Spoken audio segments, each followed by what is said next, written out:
Glory to God. Amen. Makita lang kamo, revive na ako. Amen. Kay usa kamo sa pinangga ng church sa Cebu City. Nagipaduyuhan, pinaagi sa pag-ampo o sa pag-inigalaan nato. Kamo ang isa sa duol sa amo, no? So, nagapasalamat ako nga kung di ko masayop, mauning ikaduwa nato nga revival yata, no? Kaya naka-revival man ta sa una dito nung nag-DBS ta. Dito lang ta sa ilawong sa lubi, no? Wala pa man ang school. Hindi nagtudlok sa mga bata, and then at the same time sa hapon may naatang gamay nga walid, at actually revival meeting to siya.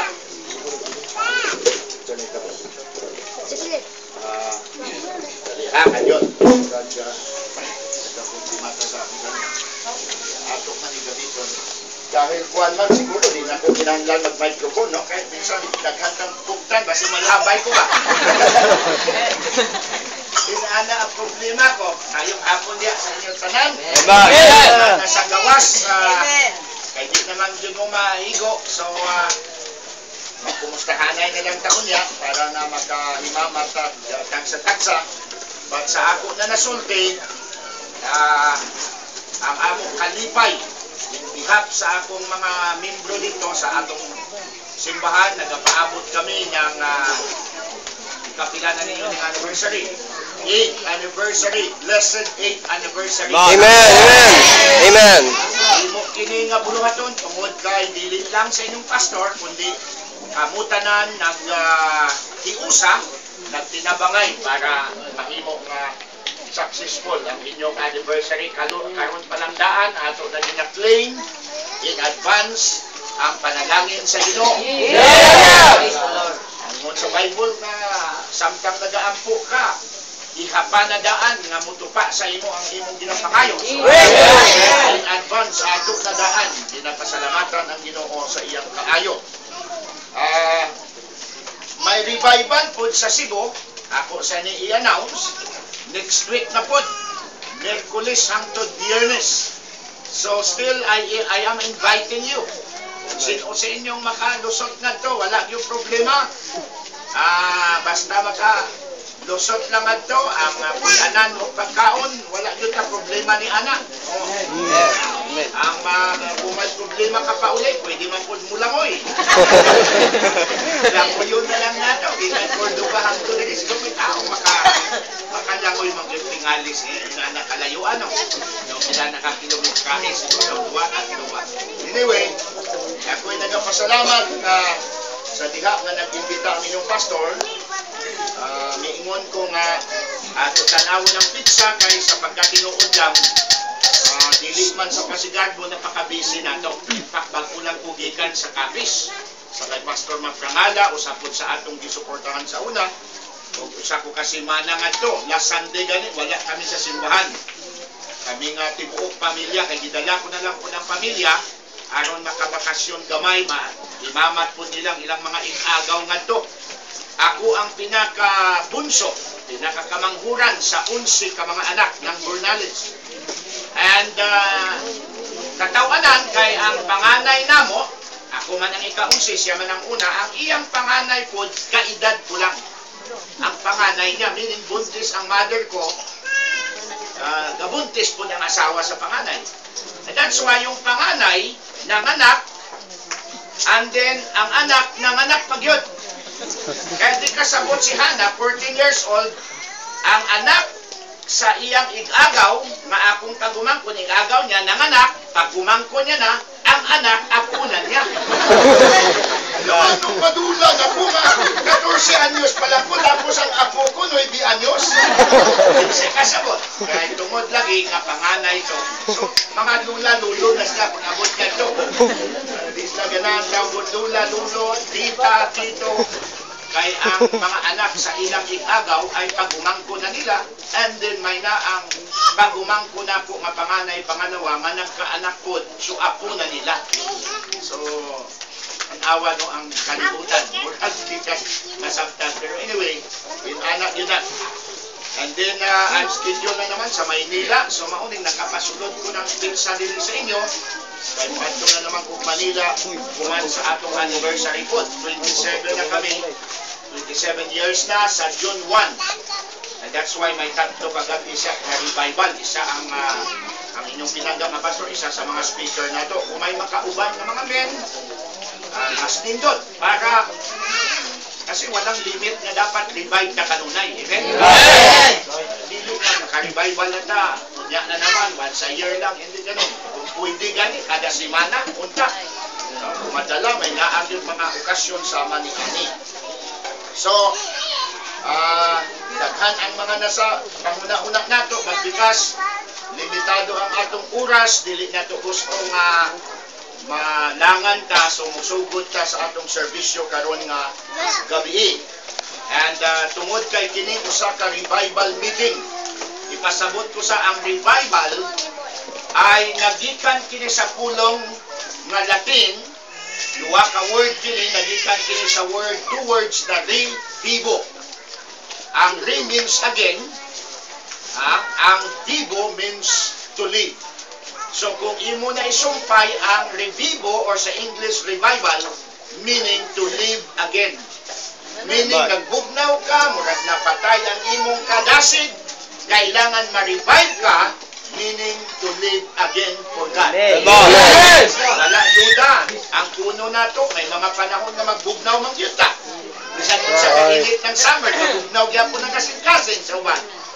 But kinahanglan nato nga madasig kita. Kinahanglan nato ang revival, revivo means to live again. Now, kaya duwa lang kagabi ang atong revival, and then sa Sunday anniversary na, nagpili ko og mensahe na I hope mahimong panalangin o fitting sa inyong pagkinahanglan. Basahon nato ang atong nga teksto karon nga gabi.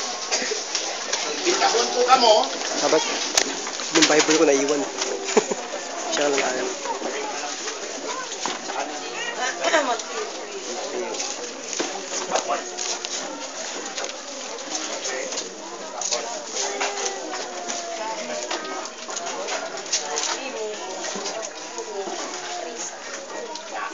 Okay, Matthew chapter number 3.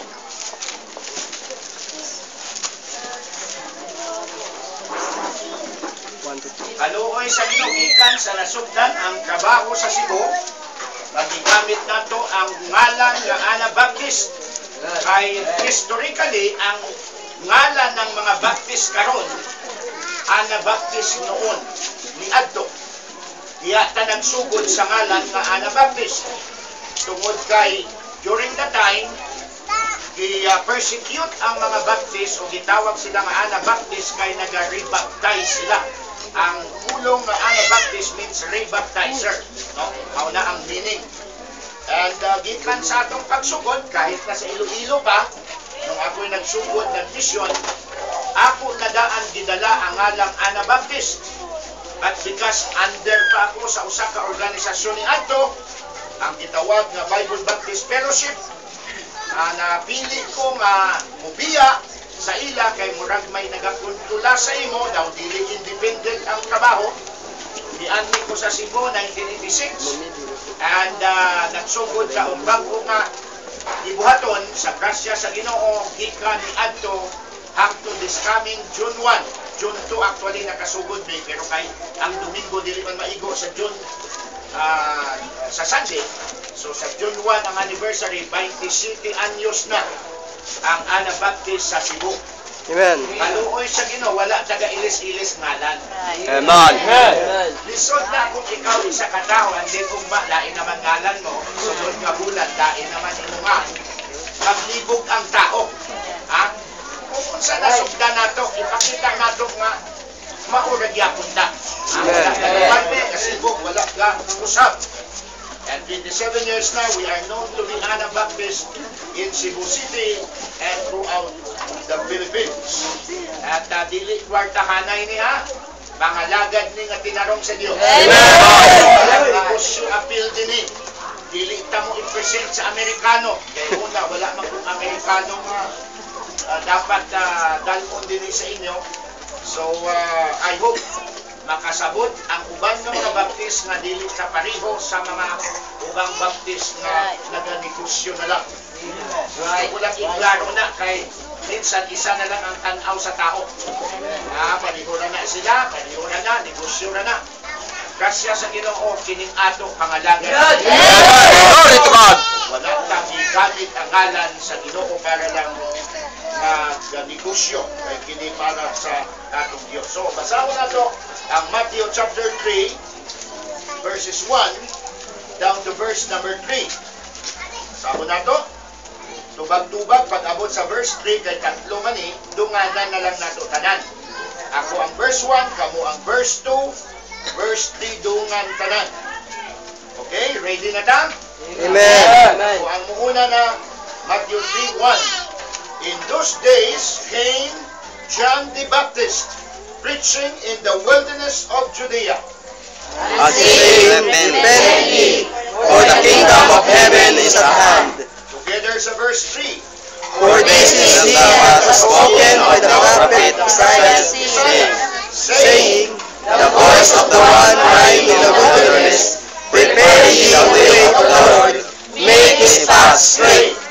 Takuto, mag-aampo sa ta, makayot ang tabang sa Ginoo. Silently, mag-ampo po mo sa inyong magalingon, na mayong tabang sa Dios nga matagda nato ang mensahe karon nga gabi.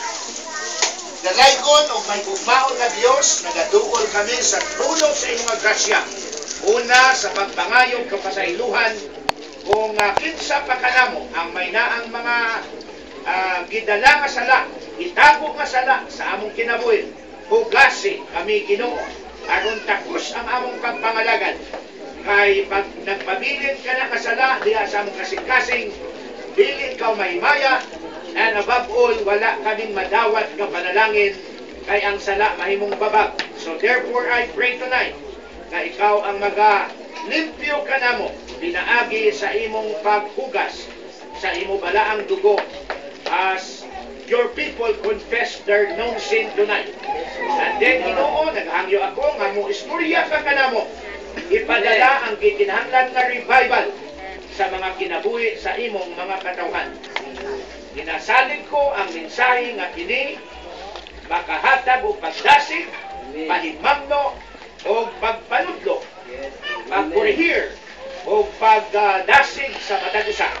Kaya wala kaming laing tumong kundi madasig kami sa among pagpangalagan, malibay kami, aron Ginoo, daghan pa kaming mabuhat nga mga maayong maguluhaton alang sa imong himaya.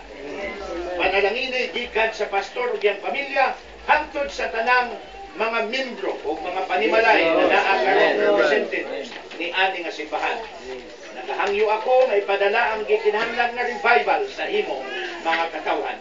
Salamat sa imong presensya kay kung wala ka na kawang ang among pagtigong sa dinhi sa sulod ug naa sa gawas nga nagantos nagtindog nagaampo ako nga panalangini pud sila. Ang tanan amo kinahangyo gamita ang imong ubos nga alagad para sa imong himaya Ginoo. Hindi sa akong kaugalingong glory kundi ikaw punta ang among magtuboy ipaibabaw sa among taliwala kay ikaw lang ang takos nga mudawat sa tanang himayag dungog. Mao kini ang among pag-ampo sa ngalan o gahom ni Ginoong Hesus. Amen. Amen. Nabasa nato ang teksto about John the Baptist.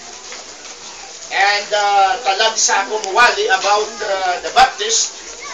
Karon agad inapili ko ang topic nga the rise, the role, revival, and reversal of the Baptist. Ano ang role, ang rise una, asa nagikan ang Baptist? Kanus-a kini naglungsad, kanus-a kini nagsugod. Rise ang tawag niya na, ang paggawas niya, and then ano ang role niya sa church history. Ano ang naging role, ano ang naging papel nato, kumbaga, sa history. Gikan sa panahon ni Kristo from John the Baptist ang tutkaron, o ano ang revival na nahitabo sa history. And therefore, ang gitawag nato reversal